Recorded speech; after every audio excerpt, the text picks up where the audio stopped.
Xi Jinping has been very naughty.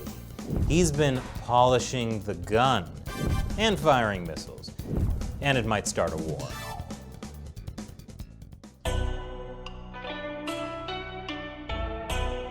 Welcome to China Uncensored. I'm Chris Chappell. This week's China News headlines.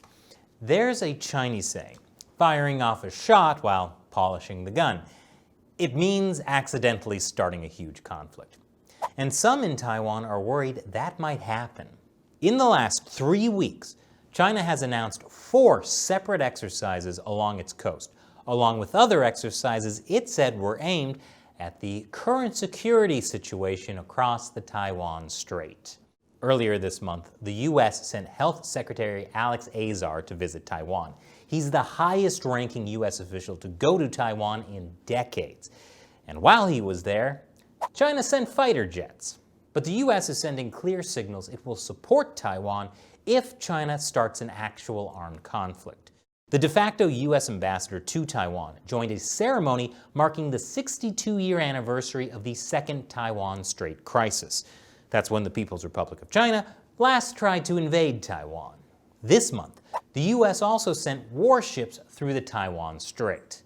And China is upset that U.S. spy planes keep watching their military drills. China's defense ministry said this could easily have caused a misunderstanding or misjudgment or an unexpected incident. Well, apparently there is some misunderstanding because the U.S. said the spy plane was in accordance with international flight rules and complained of unsafe intercepts by Chinese aircraft. So with everyone polishing their guns, this could escalate into something much worse. One thing is for sure, if the U.S. weren't showing this kind of support for Taiwan, the Chinese Communist Party would probably feel like it could get away with invading Taiwan. So sometimes, a nice shiny gun is the best way to keep everyone safe. I'm no gun expert, but maybe you should take the bullets out before polishing it. Speaking of firing guns, China's new missiles work great. Because the day after that U.S. spy plane flew over the South China Sea, the Chinese military fired missiles, including an aircraft carrier killer missile. The U.S. military detected at least 4 missiles launched from mainland China into the South China Sea. It's meant to be a clear warning to the United States, presumably that China can fire its guns on purpose, too. A Chinese military source told the South China Morning Post that the missile launch was aimed at improving China's ability to deny other forces access to the South China Sea. I'm guessing that by other forces, he means the U.S., which has been sending a record number of U.S. Navy ships on freedom of navigation exercises in the South China Sea. And according to Vice Admiral Scott D. Kahn, the commander of the U.S. Third Fleet, the U.S. is going to continue to demonstrate its commitment to a free and open Indo-Pacific. That was after he was asked about China's missile launches, so the U.S. Navy doesn't sound like they're particularly worried about China's shiny guns. But if a potential military clash between China and Taiwan and the U.S. seems unlikely, don't worry. China might have one with the Philippines instead.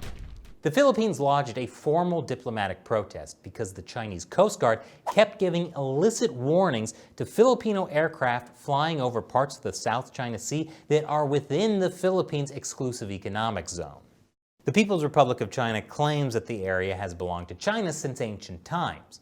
But in 2016, an international court ruled that no, it doesn't. The Chinese regime didn't like that ruling, so they've simply been ignoring it. For years, Filipino President Rodrigo Duterte has been dealing with this issue by trying to befriend the Chinese Communist Party, which has worked about as well as you'd expect.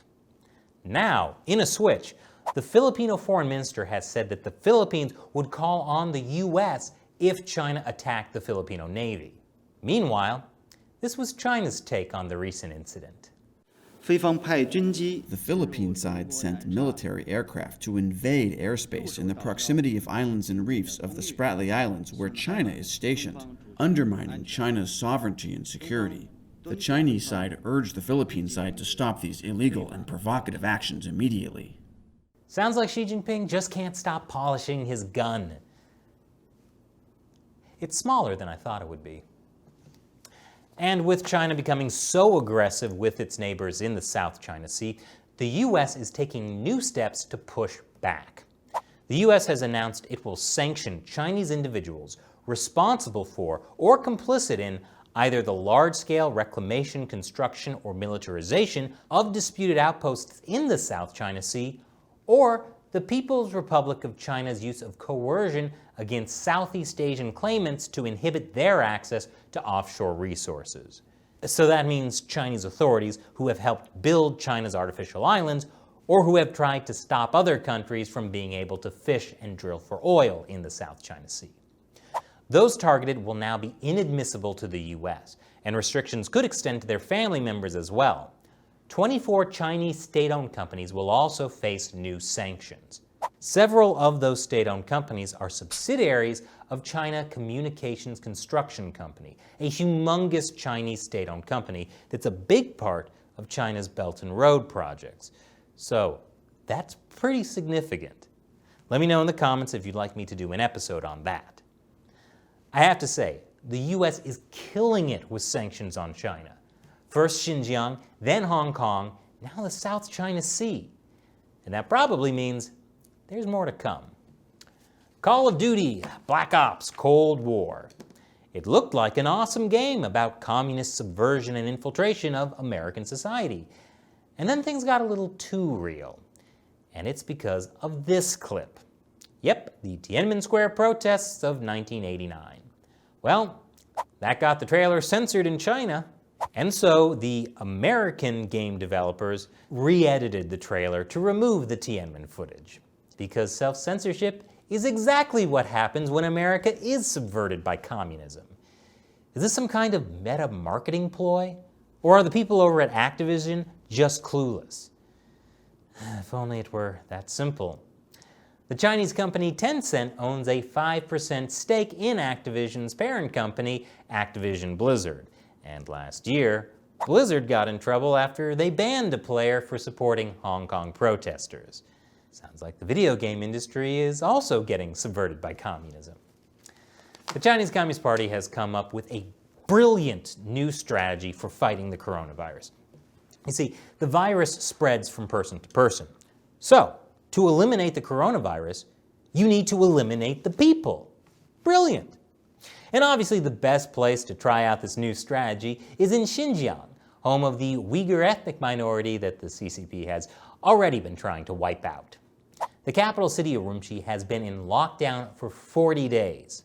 And if you thought the lockdown of Wuhan a few months ago was harsh, it's nothing compared to the lockdown in Urumqi. Doors sealed with iron nails or tape. People are locked in handcuffs. Citizens have been seen venting their frustrations by shouting into the night. Xinjiang authorities also distributed traditional Chinese medicine to residents, even to pregnant women.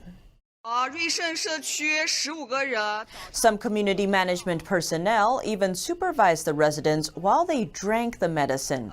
In other cases, they asked people to film themselves consuming the drugs to make sure they really consumed them. One netizen disclosed that some Urumqi residents reported abdominal pain, stomach aches, and insomnia, among other symptoms, after taking the distributed medicine. You know, somehow I feel like that has nothing to do with the coronavirus.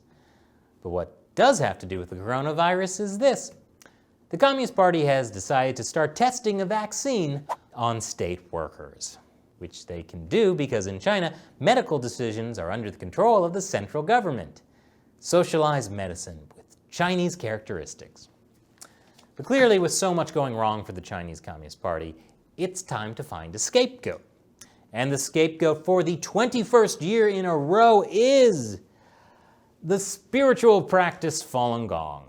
Recently, Chinese authorities across several provinces and cities rolled out programs to reward citizens with up to 100,000 yuan, approximately $14,300, for reporting Falun Gong adherents' activities to local police. It's believed that millions of people are still practicing Falun Gong in China.